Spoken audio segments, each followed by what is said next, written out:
기도드리겠습니다. 하나님 아버지, 선포되는 말씀이 주께서 함께하여 주시옵고 기름 부어 주시옵고 듣는 귀와 깨닫는 마음을 허락하여 주시옵소서. 감사드리고 예수님 이름으로 기도드리옵나이다. 아멘. 연말에 여러분들 많은 분들 만나시죠? 제가 이분을 한 분 소개해드리도록 하겠습니다. 아는 분입니다. 이분 한번 만나보시길 바랍니다. 유명합니다. 애들부터 어른들까지 다 아는 분들입니다. 정 소개가 안 되면은 제가 이따가 소개를 해도 됩니다. 어차피 이분입니다. 아시죠? 도라에몽입니다. 1970년대부터 시작을 해서 오늘날 2014년까지 전 세계 어린이들에게 도움이 많이 되는 이 도라에몽입니다. 이 도라에몽은 저도 참 좋아하죠. 왜냐하면은 제 어렸을 때 1970년대에 그 시간이 멈춰져 있습니다. 22세기 미래에서 온 이 로봇 고양이 이 도라에몽이 와가지고 뭡니까? 결국은 뭐냐? 20세기 후반이죠. 20세기 후반을 살아가고 있는 이 어린 아이를 돕기 위해서 왔는데 그 아이를 돕기 위해서 일어나는 에피소드가 바로 이 도라에몽입니다. 이 도라에몽에서는 뭐 그런 여러 가지 재미난 이야기들을 하는데 여러 가지 어려운 문제들에 대해서 항상 그 문제에 대해서 답을 주고자 합니다. 답을 주고 뿐만 아니라 거기에 대해서 그 답을 주기 위한 아주 재밌는 도구와 방법들을 통해서 많은 사람들을 재미있게 이끌어가는 재밌는 캐릭터입니다. 여러분도 혹시 이 도라에몽과 같은 캐릭터가 여러분 주위에 하나 있다면 얼마나 좋을까요? 여러분 주변에 옆에 있어서 항상 도와주고 문제도 해결해주고 내가 묻는 말에 대해 답도 주고 문제도 해결해주고 또 미래 일까지 그 일을 해줄 수 있는 것이 있다면 여러분들에게 얼마나 좋을까요? 여러분들 있을까요? 없을까요? 있어요. 우리는 있습니다. 뭐가 있느냐 하면 이 말씀이 우리에게 있습니다. 이 성경 말씀은 여러분들 이것이 하나님께서 우리에게 계시하여 주신 이 유일무이한 말씀이긴 합니다만은 거꾸로 이야기를 하면은 이렇게 이야기할 수도 있습니다. 우리의 인생의 질문에 대해서 답을 주는 것이 바로 말씀이다 라고 이렇게 접근할 수도 있습니다. 성경은 우리가 현재에 가지고 있는 이 고통의 문제, 우리가 가지고 있는 아픔의 문제들에 대해서 반드시 우리에게 답을 주고 있습니다. 특히 이 요한계시록 오늘 우리가 읽었던 이 본문은 성도들이 당하는 고통과 고난들에 대하여서 우리에게 답을 주어 소망을 갖게 하고자 하는 것이 요한계시록의 내용입니다. 여러분들 많은 분들이 이단들이 와가지고 14만 4천의 비밀이 여기 있습니다. 그리고 하도 이단들이 하도 그 요한계시록 가지고 난리를 쳐가지고 요한계시록 이야기하면 이단이 아니냐고 자꾸 그런 분들이 있는데 아닙니다. 요한계시록의 말씀 우리에게 참 복된 말씀이고 소망을 주는 말씀입니다. 근데 많은 분들은 요한계시록 그러면은 어렵다, 이거 잘못하다가 헷가다 간다, 뭐 그런 이야기를 많이 해요. 여러분 요한계시록 어렵나요? 어렵지요. 어렵습니다. 그런데 요한계시록은 어렵지 않습니다. 어성경 하신 분들은 사가의 관점만 알면 된다 그런 이야기를 하죠. 요한계시록은 사가의 관점을 알면 요한계시록은 모르게 돼 있습니다. 어성경하고 딱 반대 이야기를 하죠. 왜냐하면은 이는 이 기록한 사람이 알고 쓴 게 아닙니다. 알고 쓴 게 아니고 계시자가 보여주는 대로 썼기 때문에 계시자의 의도를 잘 따라가는 것이 굉장히 중요합니다. 이 요한계시록은 그러면은 어떤 의도에서 기록되었는지를 여러분 잘 이해를 해야 됩니다. 여러분 제가 그랬죠. 성경 말씀은 인간의 질문에 대한 하나님의 대답이라고요. 결국은 뭐냐면 요한계시록 자체도 결국은 뭐냐 하면은 인간이 가지는 질문에 대한 대답으로 하나님께서 우리에게 주신 그 계시입니다. 물론 밤모섬에 있는 사도 요한에게 주신 계시이긴 합니다만은 그런 관점에서 여러분들이 요한계시록을 본다면은 어떻게 해요? 쉽습니다. 결국은 뭐냐 하면은 질문, 대답. 우리가 가지고 있는 질문에 대한 대답이다. 그런 관점에서 여러분들이 이 요한계시록을 보면 쉽겠습니다. 여러분들 요한계시록은 제가 보니까 여러 개의 질문이 있는데 대표적인 질문 5개만 보면 됩니다. 한번 5개 한번 보여주세요. 첫 번째는 뭐냐면은 예수님 어디 계시냐는 거예요. AD 1세기경에 지금 예수님께서 이 복음의 사역을 완성하십니다.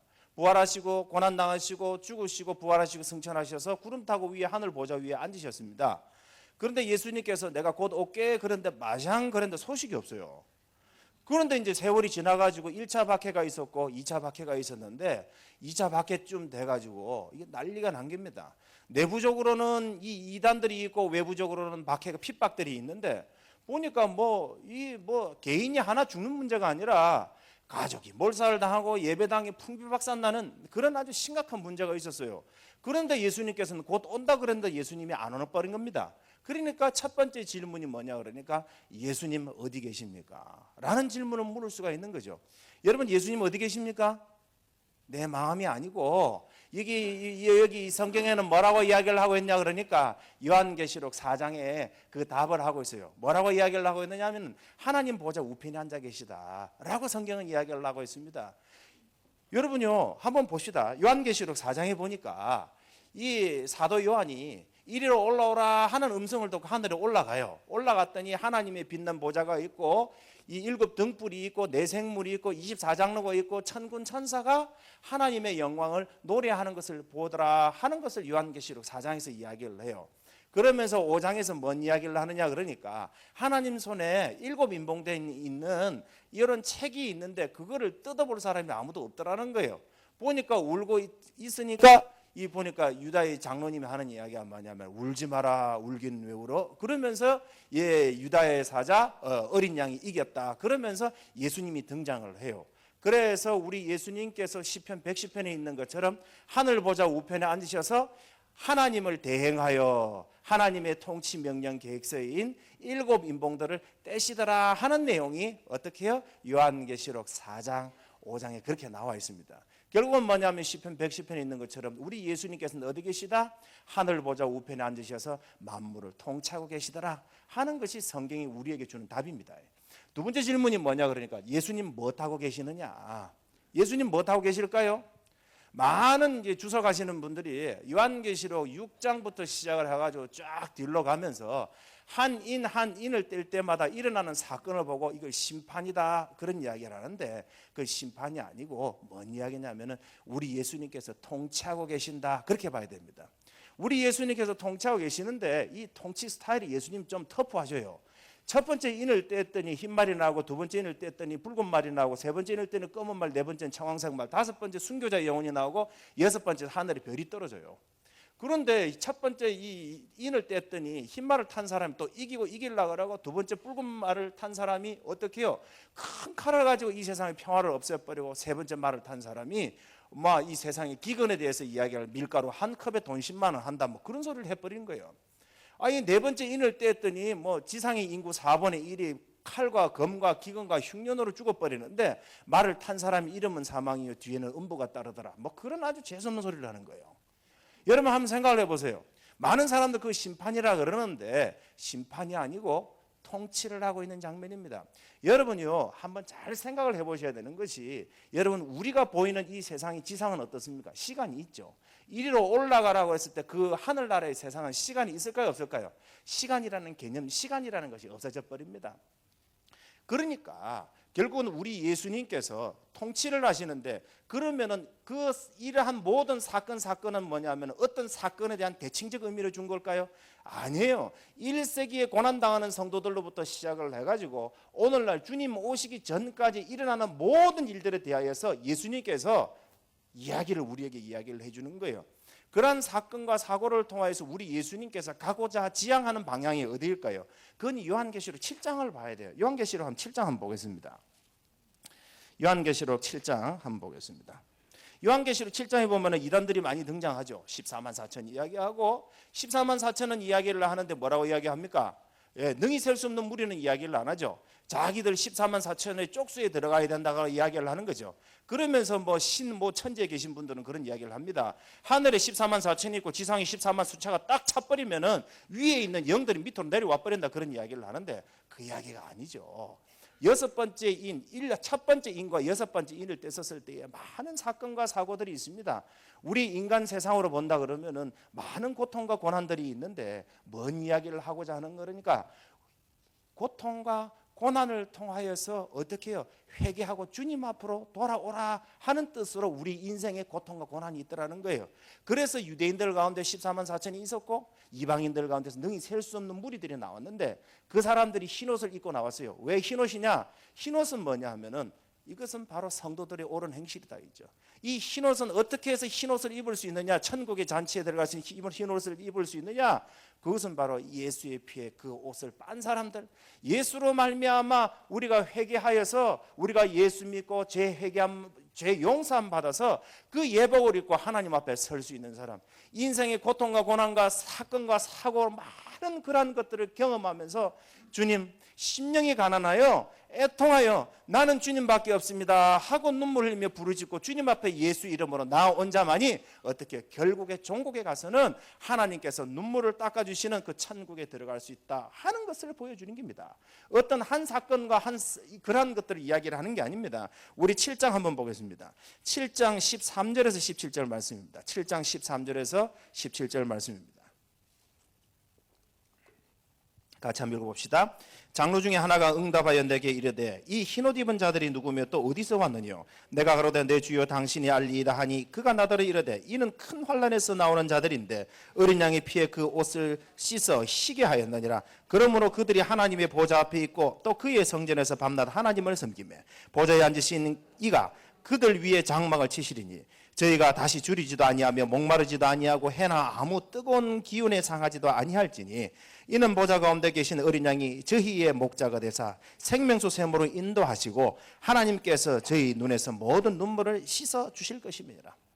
아멘. 우리는 그걸 기다린 겁니다. 우리가 이러한 인생의 고통과 고난과 어떤 어려움 속에서 예수님 말고는 우리에게 참 소망이 없다라는 사실을 알고 우리가 죄 용서함 받고 주님 앞으로 나아가는 자들이 종국에는 구원을 얻게 될 것이다 라고 이야기를 하는 거예요. 우리 예수님이 이 AD 1세기 이때부터 시작을 해서 주님 오시는 그날까지 고통과 고난당하는 성도들을 향하여서 뭐라고 외칩니까?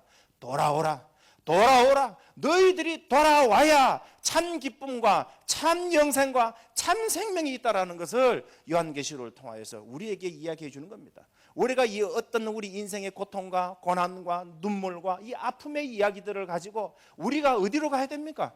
그 문제를 가지고 어디서 그 문제를 해결함을 받아야 됩니까? 우리가 오로지 예수 앞에 갈 때만이 우리 주님께서 눈물을 닦아주시며 우리를 의롭다 하여 주시오며 하나님 앞에서 하나님 안에서 우리가 영생하게 될 것이라는 것을 우리 주님께서 다스리는 때에 이렇게 될 것이라는 것을 성경은 우리에게 이야기를 해주고 있습니다.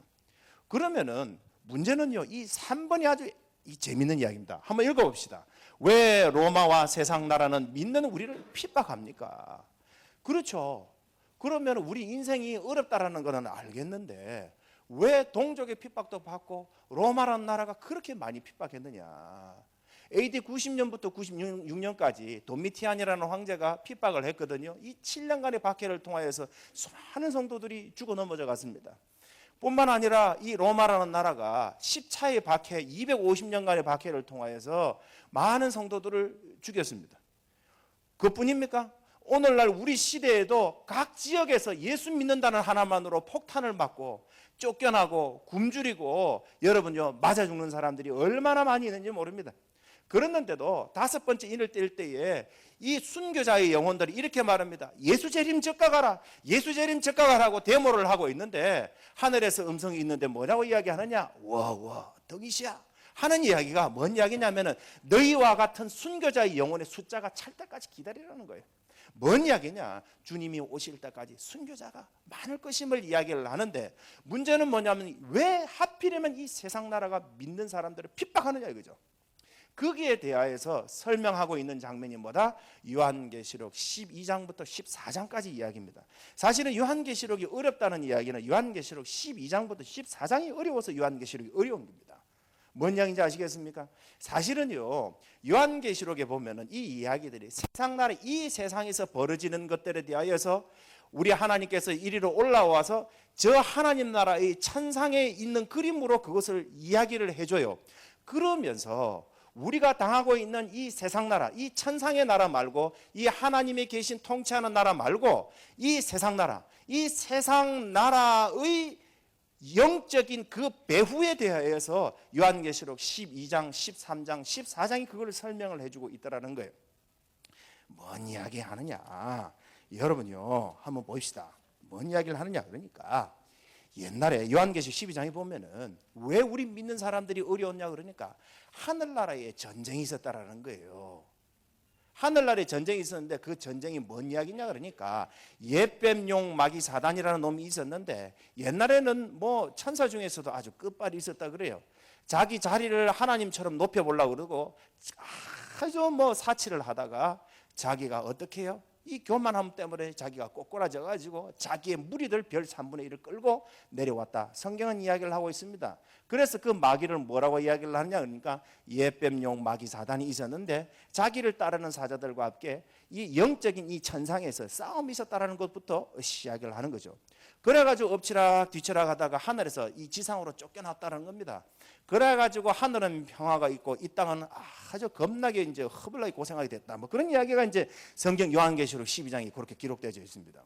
그런데 이 마귀가 하늘에서 내려와가지고 뭔 짓을 했느냐 그러니까 이 지상에 있는 하나님의 형상을 닮은 타락한 이 사람들을 구원하기 위해서 우리 하나님께서는 하나님의 세상을 이처럼 사랑해서 독생자 그의 아들 예수님을 보내주려고 예수님을 복의 통로인 이스라엘을 통하여서 예수님을 보내주려고 그랬는데 이 마귀가 옛뱀용 이 마귀가 뭔 일을 했느냐 그러니까 12장에 보니까 어떻게 했느냐면 예수님을 잡아 죽이려고 그랬었죠. 헤롯을 동원을 하고 잡아 죽이려고 그러는데 그 일이 실패해버렸습니다. 우리 예수님은 복음의 사역을 완성하시고 하늘나라로 올라가 버렸네. 그러니까 이 옛뱀용 이 마귀사단 이 마귀가 열받아가지고 어떻게 했냐 그러니까 예수님을 어떻게 해요? 예수님이 이스라엘이라는 나라를 통하여서 이게 나왔거든요. 이 복의 이 통로 이스라엘을 없애버리려고 그런 겁니다. 왜냐하면 모든 진리들이 이스라엘을 통해서 나왔기 때문에 그래서 이스라엘을 없애려고 그랬는데 그 일마저도 안 돼가지고 실패하게 됐다라는 거예요. 그 이야기가 요한계시록 12장에 나와 있습니다. 12장에 나와 있는데 그래가지고 이 마귀가 보니까 자기의 날이 얼마가 안 남은 거예요. 자기의 날이 얼마 안 남아가지고 어떻게 되느냐 이스라엘 자손 영적인 이스라엘 자손이 이 교회의 탄생으로 말미암아 많은 영적인 이스라엘 자손들이 탄생하게 되었는데 이 탄생한 사람들이 점점 불어나니까 옛뱀용 마귀 사탄이 이런 방법으로는 안 되겠다 싶어가지고 자기가 쓰는 방법이 있었으니 그것이 바로 세상 나라를 배후에서 조정하는 방법이 있었다라고 요한계시록 13장은 이야기를 하고 있습니다. 13장 1절로부터 5절까지 한번 읽어봤으면 재밌겠습니다. 요한계시록 13장 1절에서 5절입니다. 한번 읽어봅시다. 내가 보니 바다에서 한 짐승이 나오는데 뿔이 열이요 머리가 7이라. 그 뿔에는 10멸관이 있고 그 머리들에는 참남된 이름들이 있더라. 내가 본 짐승들은 표범과 비슷하고 그 발은 곰의 발 같고 그 입은 바다 사자의 입 같은데 용이 자기의 능력과 보좌와 큰 권세를 그에게 주었더라. 그의 머리 하나가 상을 죽게 된 것 같더니 그 죽게 되었던 상처가 나음에 온 땅이 이상히 여겨 짐승을 따르고 용이 짐승에게 권세를 주므로 용에게 경배하며 짐승에게 경배하여 가로되 누가 이 짐승과 같으뇨 누가 능히 이로 더불어 싸우리오 하더라. 또 짐승이 큰 말하는 참남된 말하는 입을 받고 또 42달 일할 권세를 받으니라. 모르겠죠? 예. 뭐 모르는 게 당연합니다. 여기서 나오는 이 짐승은 뭘 이야기를 하느냐면 세상 나라를 이야기합니다. 여러분 다니엘서 2장에 봤죠. 느부갓네살이 꿈을 꾸죠. 금신상이 꿈을 꾸는데 2장에 보면 머리가 금이요 가슴은 은이요 그리고 배는 동이요 배와 다리는 동이요 그리고 종아리는 철이요 그 다음에 흙과 어디 철이 연합되는 형태로 있다가 사람의 손으로 뜨지 않은 돌이 붕 날라오더니 쳤더니 가루가 아주 세상 나라는 박살나고 뭐 그런 이야기가 나오죠. 그 이야기는 뭘 이야기를 하고 있습니까? 바벨론으로부터 오고 오는 세상 나라를 이야기를 하는 거죠.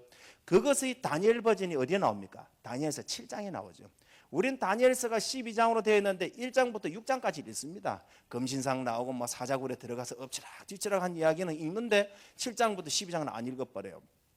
그 다니엘서 7장에는 뭔 이야기가 나오느냐 그러니까 다니엘서 2장의 새로운 버전이 다니엘서 7장에 나옵니다. 뭔 이야기냐? 지중해에서 바람이 불더라는 겁니다. 바람이 부는데 사자가 튀어 올라오고 그 뒤에 보니까 곰이 앞발을 들고 갈비뼈 세 대를 물고 있는 걸 봤고 그리고 세 번째로는 보면 표범이 봤는데 머리가 4개가 있고 날개가 4개가 달려있더라는 겁니다. 네 번째로는 뭐냐면 무시무시한 철이빨을 가지고 있는 무시무시한 이빨을 괴물이 나와가지고 막 씹어 제끼더라. 뭐 그런 이야기가 나와요. 그 이야기가 다니엘서 7장에서는 뭐라고 해석을 하느냐 그러니까 앞으로 등장할 나라들이다 라고 이야기하면서 바벨론, 메다 페르시아 그리고 그리스, 로마라는 나라들을 이야기를 그건 설명을 해줘요. 그런데 거기 등장하는 짐승들이 뭡니까? 보면은 사자, 곰, 표범 그리고 무시무시한 괴물이죠. 그것이 어떻게 해요? 다니엘 이 요한계시록 13장에서는 합체를 해버린 겁니다. 뭔 이야기인지 아시겠죠? 그 이야기는 다니엘서 7장을 모르면은 요한계시록 13장을 모르죠. 결국은 마귀가 자기의 때가 얼마 안 남아가지고 자기의 고난을 주었다라는 거예요. 머리도 억수로 많죠. 그렇죠. 뿔도 많죠. 왕관도 썼죠. 뭔 이야기입니까? 세상 나라가 마귀로부터 권력과 고난과 능력을 받았기 때문에 IQ 억수로 겁나게 좋고 그 다음에 뿔이 10개가 있어가지고 억수로 힘이 세고 그 다음에 권위와 권세가 있다라는 의미로 그것을 그림으로 그리는 겁니다. 결국은 이 나라는 어떤 나라를 가리키는 겁니까? 당시에 로마로부터 시작을 해가지고 주님 오실 때까지 예수 믿는 사람들을 박해하는 세상 나라를 모두 다를 가리키는 겁니다. 어떤 한 부분만 가리키는 게 아닙니다. 그러면 왜 그 나라가 이 세상 나라가 믿는 사람들을 괴롭히느냐? 원인은 그 배후에 마귀가 있는데 마귀가 예수 잡아 죽이는 것을 실패를 해서 거룩한 하나님의 백성들을 잡아 죽이기 위해서 이 세상 나라에 자기의 모든 고난을 주고 예수 믿는 사람들로 하여금 마음을 뺏고 그들의 영혼을 뺏기 위하여서 이 세상 나라를 동원하고 있다 하는 것을 지금 설명하고 있는 겁니다. 이해가 되시죠? 이해 못하면 할 수 없고요. 어쨌든 문제는 뭐냐 하면은 42달 있죠. 42달이라는 것은 다른 책에는 한때, 두때, 반때 혹은 3년 반 혹은 뭐라고 하냐 1260일 이런 표현이 되어 있습니다. 뭔 이야기냐? 마귀가 주는 이 세상 나라에 주는 권세는 다 정한 때가 있다. 메뚜기도 한철이다. 영원토록 못 해먹는다. 세상 나라는 그 기한이 있어서 딱 하고 망해버린다. 그런 이야기를 하는 거죠. 그러면서 이놈들이 무슨 짓을 하느냐 그러니까 짐승이 입을 벌려 하나님을 향하여 회방하되 6절입니다. 12장 6절 그 이름과 그의 장막과 하늘에 거하는 자들을 회방하더라. 또 권세를 받아 성도들과 싸워 이기게 되고 각 족속과 백성과 왕언과 나라를 다스리는 권세를 받았으니 죽임을 당한 어린 양의 생명책이 창세이후로 농명되지 못하고 이 땅에 사는 자들은 다 짐승에게 경배하더라. 사로잡히는 자는 사로잡힐 것이요 칼로 죽이는 자는 자기도 마땅히 칼에 죽으리니 성도들의 인내와 믿음이 여기 있느니라. 뭔 이야기 하느냐 하면은 이 마귀가 자기의 때가 얼마 안 남아서 세상 나라를 동원을 해서 믿는 자의 믿음을 칠 터인데 견디지 못하는 사람들은 결국은 뭐냐 하면은 결국은 다 믿음을 잃게 될 것이다. 그 이야기를 하고 있는 거예요. 언제부터요? AD 1세기부터 예수님 오실 때까지. 여러분 이 세상 나라는요 궁극적으로 우리의 믿음을 격려하지 않습니다. 이 세상 나라가 우리에게 하고자 하는 바는 그 배후에서 우리에게 주고자 하는 바는 뭡니까? 우리의 믿음을 뺏는 것이 이 세상 나라의 속성들이 되겠습니다. 그런데 문제는 뭐냐 하면은 이 세상 나라와 함께 더불어서 쉽게 말하면은 이 세상 나라를 이 적그리스도의 나라라 그러는데 적그리스도 나라와 함께 또 하나의 또 악의 삼총사가 있었으니 바로 거짓 선지자들이 등장을 하게 되는 거죠. 문제는 뭐냐면 이 거짓 선지자가 요한계시록 13장 11절 12절입니다. 11절 12 13절 보겠습니다. 내가 보매 또 다른 짐승이 땅에서 올라오니 새끼 양같이 두 뿔이 있고 용처럼 마다라. 저가 먼저 나온 짐승의 모든 권세를 그 앞에서 행하고 땅과 땅에 거하는 자들로 처음 짐승에게 경배하리니 곧 죽게 되었던 상처가 나은 자니라. 큰 이적을 행하되 심지어 사람들 앞에서 불이 하늘로부터 땅에 내려오게 하고. 뭔 이야기를 하는 겁니까?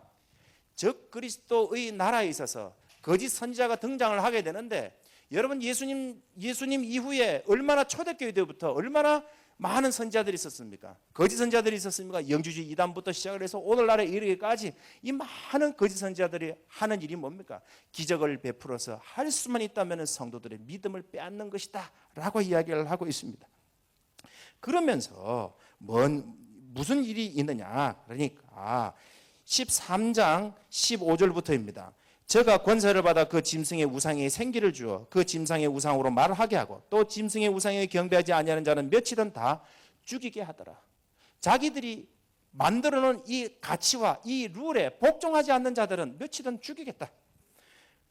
그리고 16절 제가 모든 자 곧 작은 자나 큰 자나 부자나 빈궁한 자나 자유자나 종들로 그 오른손이나 이마에 표를 받게 하고 누구든지 이 표를 가진 자 외에는 매매를 못하게 하리니 이 표는 곧 짐승의 이름이나 그 이름의 수라. 지혜가 여기 있으니 총명이 있는 자는 그 짐승의 수를 세어보라. 그 수는 사람의 수니 666이더라 라고 이야기를 해요.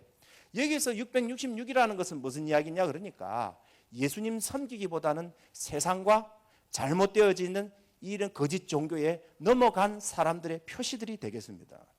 이것이 뭐냐라고 말을 하기보다는 예수를 믿는 믿음을 버려버리고 이단으로 넘어가고 또 세상의 가치로 넘어갔었을 때에 결국은 뭐냐면 하나님 백성이 너는 내 백성이다 임 받는 것에 반대적인 개념으로 너는 마귀의 것이다 라고 받는 것이 666이 되겠습니다.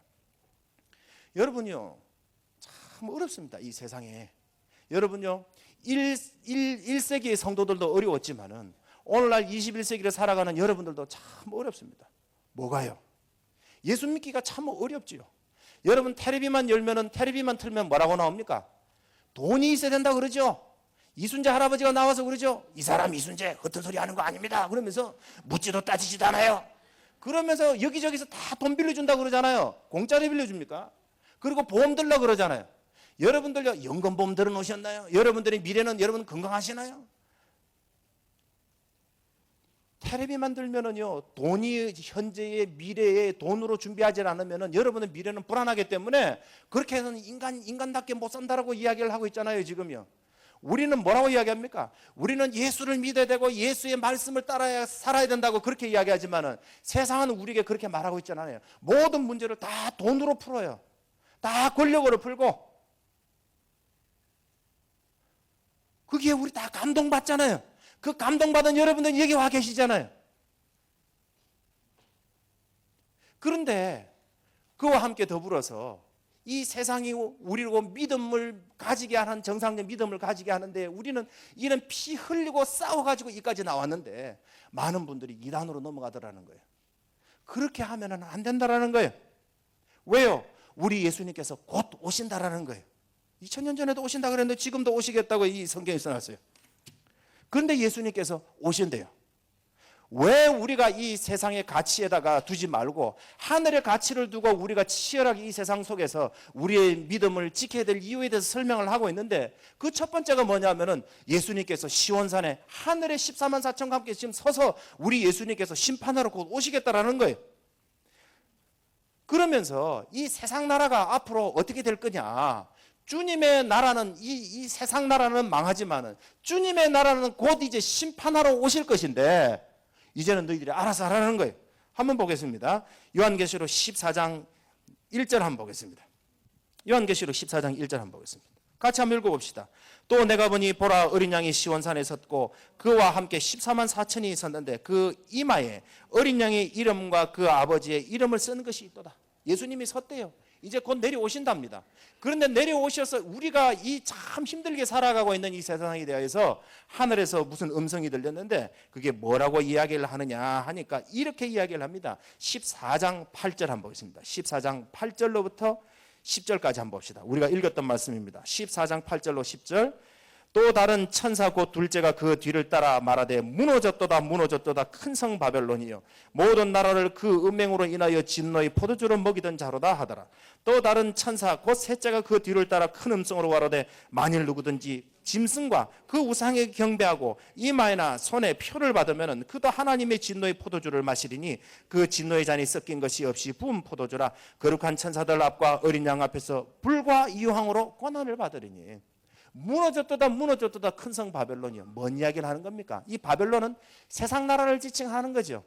여러분 창세기 10장에 보면 그 이야기 나오지 않습니까? 니므롯이 나오고 니므롯이 그의 나라를 만드는데 그의 나라가 했던 업적이 뭡니까? 바벨탑을 쌓는 일이죠. 하나님을 반대하여서 그들이 시작한 나라를 바벨탑, 바벨론이라 그러죠. 그것이 세상 나라의 원형 프로토타입이 되는 겁니다. 그들은 하나님을 반대하였고 하나님 대신에 어떻게 해요?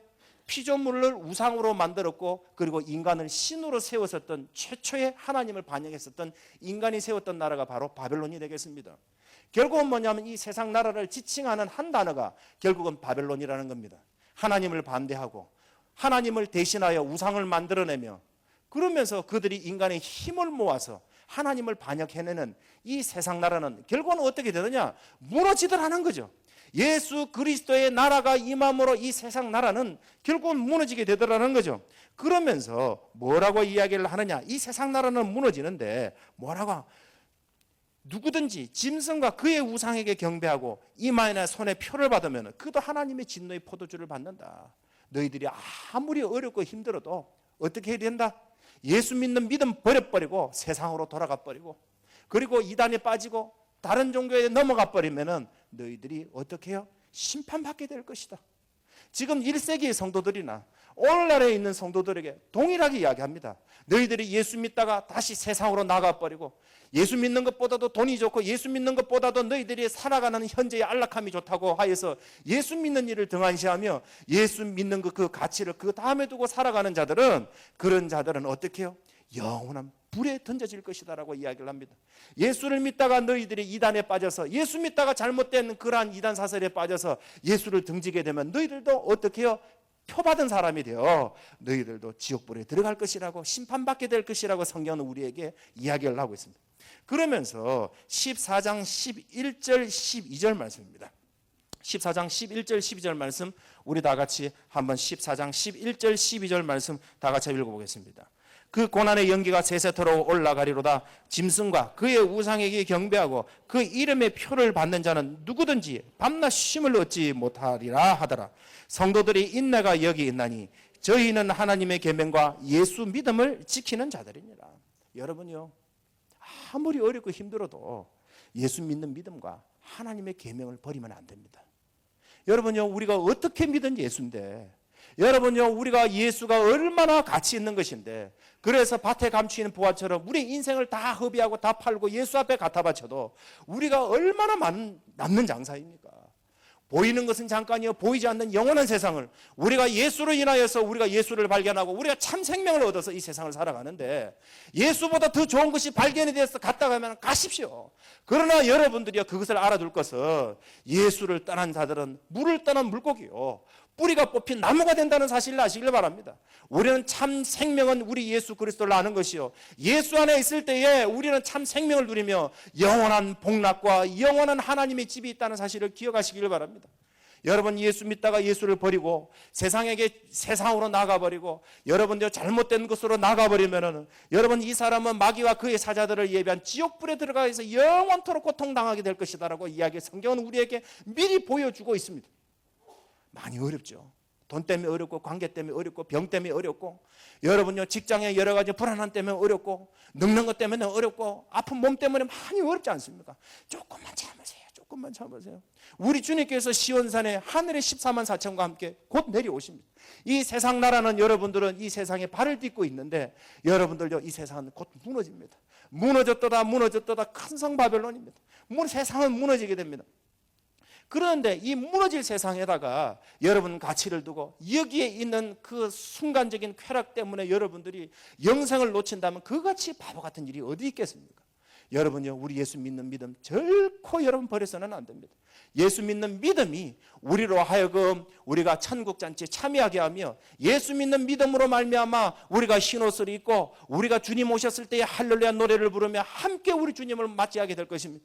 예수 믿는 믿음으로 말미암아 12진주문을 열고 하늘에서 새하늘과 새 땅에 내려왔을 이 새 예루살렘에 내려왔었을 때에 벌쳐지는 새하늘과 새 땅 가운데서 12진주문 열고 하나님과 어린 양의 보좌에서 흘러내려오는 이 생수의 강변에 생명나무를 따먹는 그 순간까지 예수 믿는 믿음을 여러분들이 버려서는 안 될 줄 압니다.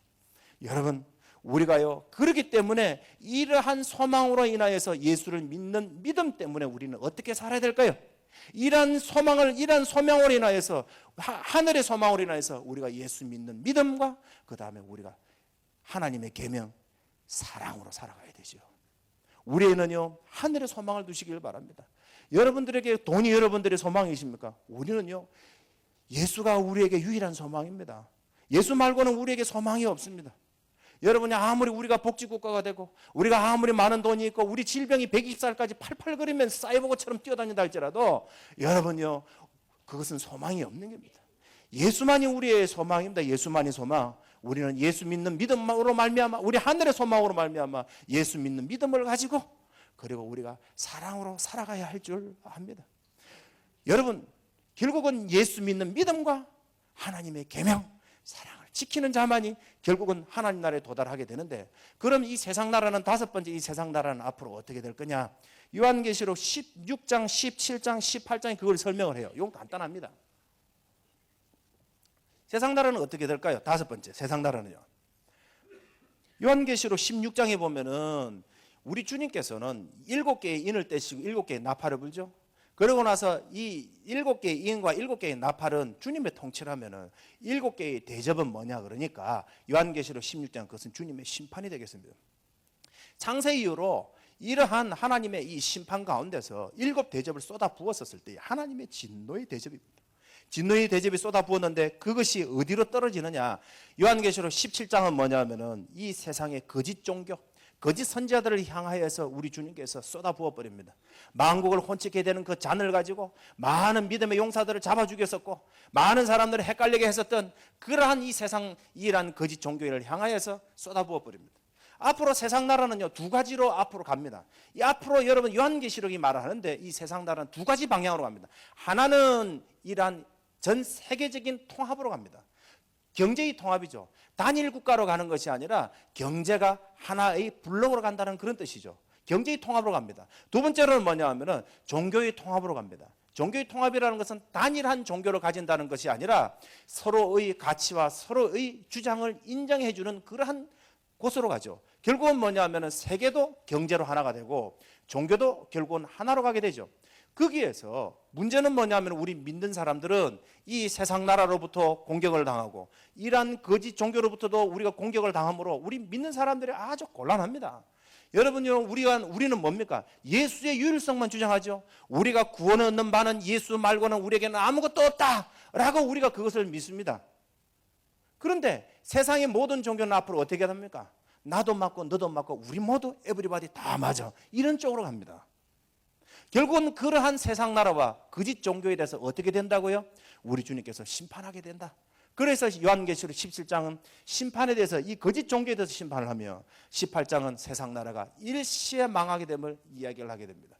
그러면서 요한계시록 19장에 우리 주님께서 백마를 타고 오셔서 우리 예수님께서 오실 때에 우리가 어떻게 된다고요?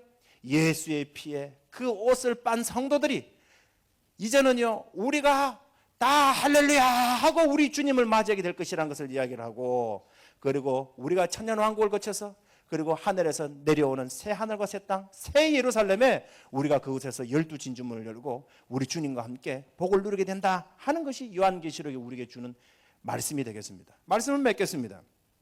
여러분, 예수 믿는 믿음 끝까지 지키시길 바랍니다. 예수 말고는요 이 세상에 구원이 없습니다. 혹시 마음에 걸리시거든 다음 주부터 다른 종교로 가시면 범사에 편합니다. 우리 예수 믿는 게 돈이 좀 많이 들어요. 시간도 많이 먹고 이 단가가 효율성이 많이 떨어져요. 그러나 우리가 밭에 감추인 보화처럼 우리 인생을 허비해도 결코 미치는 장사가 아닙니다. 여러분, 우리는요 영생을 얻게 되는 겁니다. 여러분, 우리의 모든 생명, 우리의 모든 것은 예수님 한 분밖에 없습니다. 이 예수님 한 분만 붙잡고 우리가 가야 되지, 해가닥 해가지고 엎어지고 자빠지고 세상으로 넘어지고, 아 요즘 왜 안 나오셔요? 아이고 바빠가지고. 바쁘긴 뭘 바빠. 아이고 어떠셔요? 시험 들었어. 그런 분 많습니다. 여러분요, 언제까지 바빠서 언제까지 시험 들어서, 여러분요 인류의 종말보다도 인생의 종말, 이 코끝의 종말이 훨씬 더 가깝습니다. 언제 주님을 만날지는 모릅니다.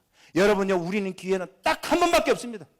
우리의 생명은 예수 그리스도 한 번밖에 없어요.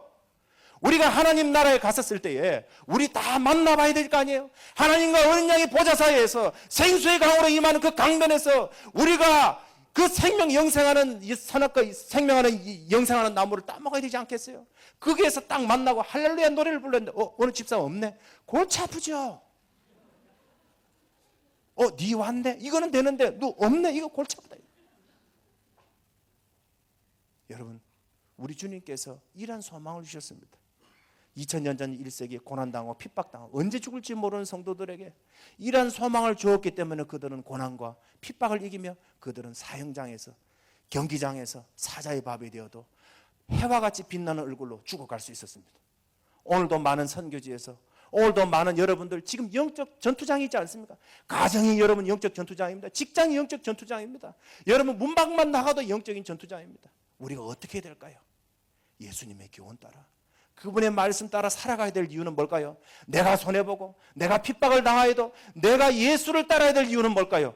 그분이 심판의 주가 되셔서 지금도 만물을 다스리시며 그분이 나를 먹이시고 입히시며 나를 인도하여 주시고 내가 그분을 쫓아갈 때에 나에게 참 생명이 있다는 것을 내가 믿기 때문이 아닙니까? 우리가 예수를 쫓을 때에 영생이 있고 참 생명이 있는 것을 여러분들이 믿고 예수 믿는 믿음과 하나님의 계명 끝까지 지키시는 복된 여러분 되시기를 주님 이름으로 축원합니다. 기도하겠습니다. 하나님 아버지 감사합니다. 죽을 수밖에 없는 우리 죄인들 우리 예수님 보내주시고 예수님 믿게 하여 주신 것 감사하고 성령님 보내주신 것 감사합니다. 우리가 성령이 인도함 따라 진리 따라 예수를 알아가는 지식에서 자라가는 저희들 되게 도와주시옵고 주님 만나는 그날까지 우리가 충성스럽게 주님만 쫓아가며 주님을 배워가는 신의 성품에 도달하는 저희들 다 되어서 마지막 날 새하늘과 새 땅 새 예루살렘이 하늘에서 내려왔을 때에 우리가 할렐루야 하면서 다 생명수 신의 물가에서 다 만나게 하여 주시옵소서. 감사드리고 예수님 이름으로 기도리옵나이다. 아멘.